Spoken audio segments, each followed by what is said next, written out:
Hello, everybody, and welcome to the Terminus Directive. Season 2 of The Mandalorian just premiered with its first episode, The Marshal, and I wanted to make a spoiler-filled review of the episode. I don't even have a script. I'm just going to record some of my raw thoughts here.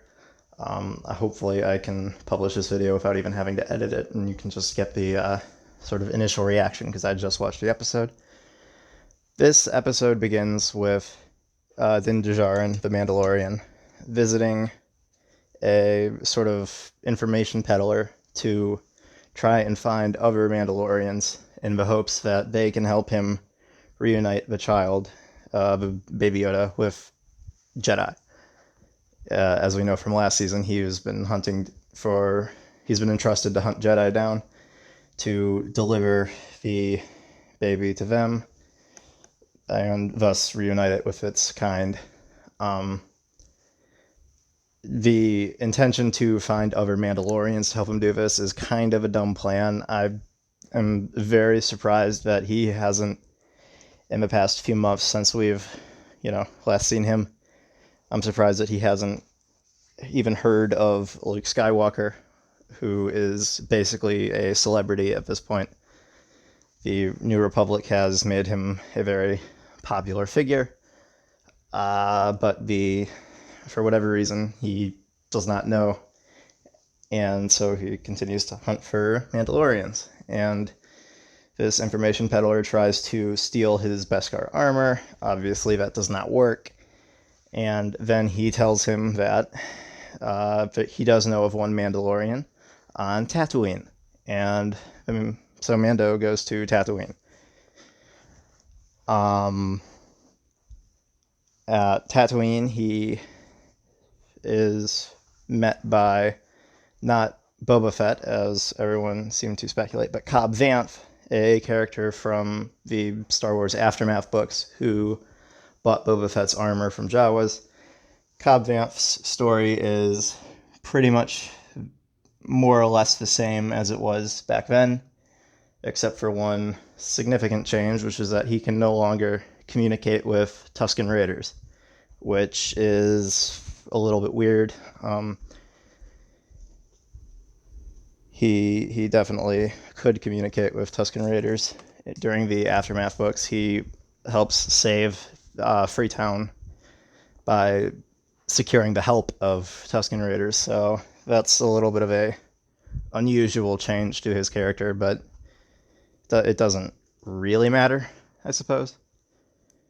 And of course, Mando is quite upset at seeing a non-Mandalorian wearing Mandalorian armor, Boba Fett's armor. He's about to sort of duel the Cobb Vanth, who is the marshal of a town on Tatooine called Mos Pelgo. I believe it was called Freetown in the books, but I guess it's Mos Pelgo now. It doesn't really matter. They're about to fight, and then the Krayt Dragon, a sort of mythical monster on Tatooine, attacks the town and eats a bantha, and they decide to kill the Krayt Dragon, and if Mando can help kill the Krayt Dragon, then Cobb Vanth will give him Boba Fett's armor. So the two then go out.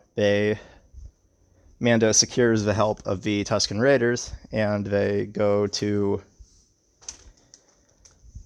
they sort of forge an uneasy peace. Cobb Vanth and the people of Mos Pelgo are not fans of the Tusken Raiders now anymore, even though they were in the Aftermath books, but that's not really relevant. I know I'm harping on that change. It just seems a little unusual.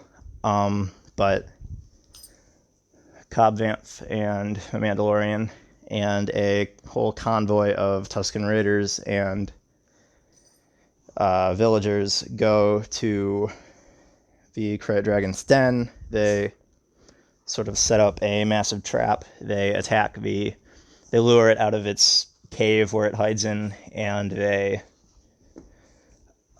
proceed to attack it. As anyone who's played the Knights of the Old Republic game knows, the Krayt Dragon is a formidable foe, and the best way to kill it is to attack its exposed belly. So they plant a bunch of mines. They've got mining charges from Mos Pelego. The mines do not work. The dragon eats a bunch of people and tramples a bunch of people, and also has acid breath, and it melts a bunch of people. And then Mando goes inside of it. Instead of attacking the belly, he detonates a bunch of mines inside of a krayt dragon and sort of blows it up, which succeeds to kill the krayt dragon. And the Tusken Raiders are all very excited to have this monster dead. The townspeople are... we don't really see their reaction a whole lot. They seem sort of less focused on. But keeping his word, Cobb Vanth does give the Mandalorian armor back to Mando, who drives away into the Twin Suns of Tatooine on a speeder bike. And we get a very brief shot at the end of Boba Fett, who is not in his armor, but is sort of wandering Tatooine's deserts. He has a pair of Tusken Raider weapons sort of slung on his back. He's got one of their cycler rifles, and I believe it's a gaffy stick, which suggests that he's been living on the land for quite some time.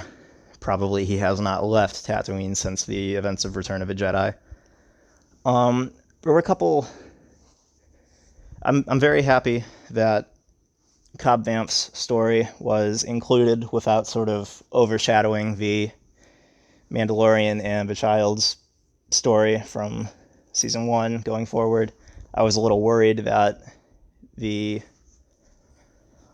story would sort of take over, and that Cobb Vanth or any other returning character would sort of become the focus and Mando would take the back seat. I'm glad that didn't happen. I am still a little nervous about that occurring with Boba Fett, as obviously he's being set up as a sort of significant character in the future. But overall, I'm pretty happy with this episode. I think it was awesome. It had a very Wild West sort of cowboys and Indians vibe, with the Sand People and the villagers sort of uniting to take down the krayt dragon.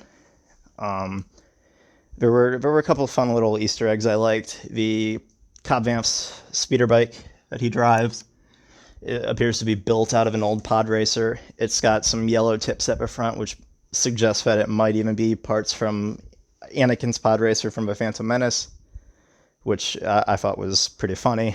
When Mando and Cobb Vanth are fighting the krayt dragon, sort of towards the end, right before Mando kills it, he wants to move Cobb Vanth out of the way, so he butts the back of his jetpack with the butt of his rifle and causes Cobb Vanth to fly away, which is pretty similar to how Han Solo defeats Boba Fett in Return of the Jedi.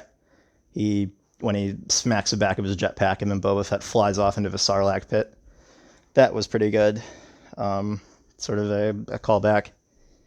It's kind of fitting that, the same thing happens twice. The Tusken Raiders at the end are sort of combing through the guts of the krayt dragon, which is kind of disgusting, but also entertaining. And one of them pulls out the krayt dragon pearl, which, as we all know, is sort of the rarity jewel of Tatooine. Anyone who's played KOTOR will again know the importance of the krayt dragon pearl. It, I believe, in that game can even be used as a lightsaber crystal. I don't know if that's really canon anymore, but a very exciting find for the Tusken Raiders either way.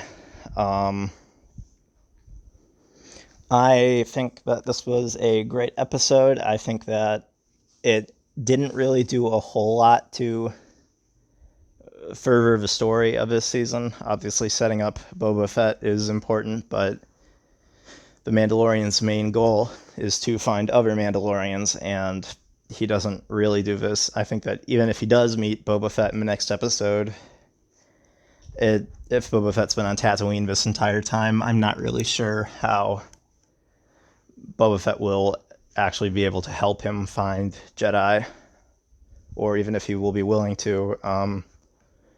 It's debatable whether Boba Fett is friendly towards the Jedi, or if he's maybe going to use the Mando to try and kill Luke Skywalker or other Jedi, or anything similar. I do think I am a little disappointed that Moff Gideon didn't make any sort of appearance in this episode. Obviously, the Empire is not present on Tatooine. They don't show up, and I think that his story is also very compelling, and I'm looking forward to seeing that progress later in the season. The child, Baby Yoda, as we all call him, he doesn't really do a whole lot in this episode. He's just kind of there, which is fine. He has a couple cute little moments, but he doesn't do anything to sort of progress the plot or really even remind us that that he's a Force user or anything similar.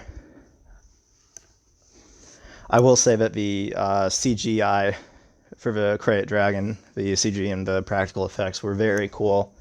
I think that seeing it sort of burrow under the sand and watching the sand sort of crest up where it's sort of sliding underneath is awesome. It seems very much like one of the worms from Dune, which I know is being made a movie and might have actually influenced the way that the Krayt Dragon is portrayed.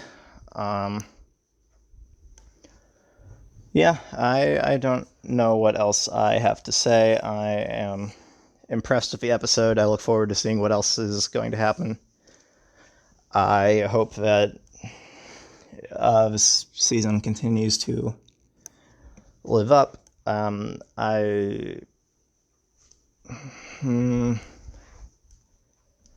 Is there anything else I want to talk about?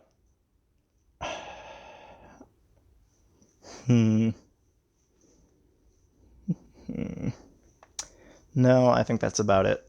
So I will say thank you for watching. Be sure to like and subscribe. I know this video is a bit rambly, and I stop and pause and say a lot. I didn't even want to write a script for this. I just wanted to sort of get my raw reaction out there.